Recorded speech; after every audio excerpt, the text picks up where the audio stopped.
हम ही को कातिल कहेगी दुनिया, हमारा ही कत्लेआम होगा।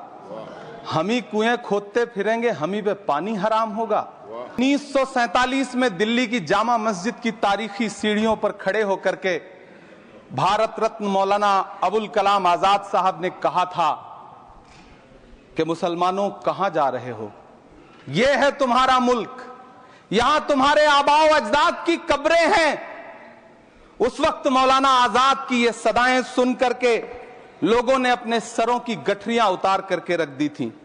आज उसी दिल्ली में मौजूद देश की संसद में एक बिल आया है जो हमसे उसी जामा मस्जिद की सीढ़ियों के सबूत मांगेगा।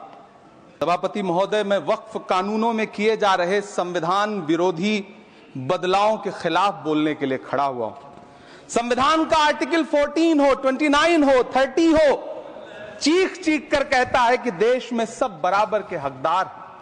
आर्टिकल 26 कहता है कि सबको अपने अपने मजहबी कामों के लिए मंदिर, मस्जिद, गिरजाघर, गुरुद्वारों का निर्माण करने का हक है और उसका रखरखाव का भी हक है।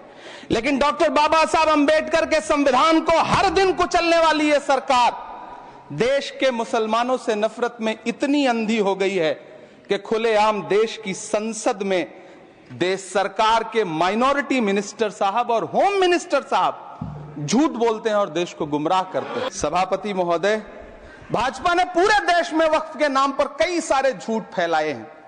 आइए आज उनकी सच्चाई पर बात करते हैं। वक्फ ट्रिब्यूनल को ऐसे बताया जाता है जैसे वक्फ ट्रिब्यूनल कोई मजहबी खाप पंचायत हो।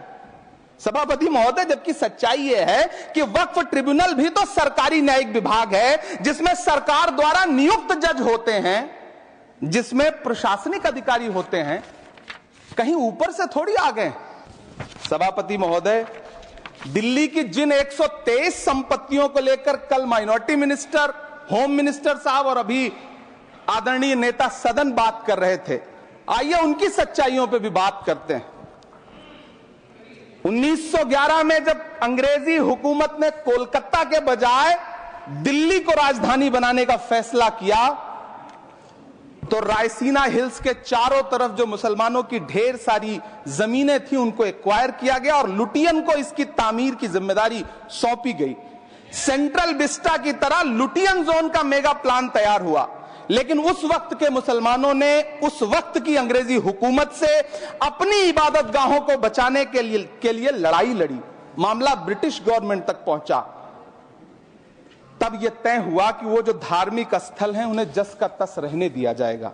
इंडिया गेट के बगल वाली मस्जिद हो, जाब्तागंज, सुनहरी बाग मस्जिद हो, पार्लियामेंट रोड वाली मस्जिद हो, ऐसी 123 संपत्तियों के मैनेजमेंट के लिए 1913 में मुसलमान वक्फ वैलिडेशन एक्ट बना। सभापति महोदय, आजाद भारत आजाद हुआ। आजादी के बाद भारत में 1954 में वक्फ एक्ट लागू हुआ, जिसकी धारा 9 के तहत 1964 में केंद्रीय वक्फ काउंसिल का गठन हुआ। दिल्ली की वही 123 प्रॉपर्टीज को 1970 में सर्वे गजट करके गजट नोटिफाई किया गया। जिस बिल को मुसलमानों के हुकूक की हिफाजत करने वाला बिल बताया जा रहा है, उसी को पेश करने के लिए और उस पर बात करने के लिए लोकसभा में भाजपा सरकार के पास एक भी मुस्लिम सांसद नहीं है। जिस वक्फ बिल को मुस्लिम महिलाओं को हक दिलाने वाला बताया जा रहा है, उसे संसद में पेश करने वाली पार्टी के पास न तो राज्यसभा में, न लोकसभा में, न देश की किसी विधानसभा में एक भी मुस्लिम महिला सदस्य नहीं। कल ये जो वक्फ की जमीनें हैं, ये हमारे पुरखों ने धार्मिक कामों के लिए डोनेट किया है, तो हम भी तो इसी देश के नागरिक हैं। और मंत्री जी, मैं इस सदन में अलल ऐलान ये कहता हूं कि जब भी इस देश की जमीन को लहू की जरूरत होगी, आपसे 2 कदम आगे इमरान खड़ा मिलेगा। ये मैं आपसे यकीन दिलाते हुए कह रहा हूं। इन्हीं की सरकार में पिछले 10 साल में 15 लाख से ज्यादा भारतीयों ने भारत की नागरिकता छोड़ करके दूसरे देश में जाकर के बस गए। यह हुआ उस कानून का अंजाम। मैं आज जद पे हूं तो इतना खुशगुमान न हो, चराग सबके बुझेंगे, हवा किसी की नहीं।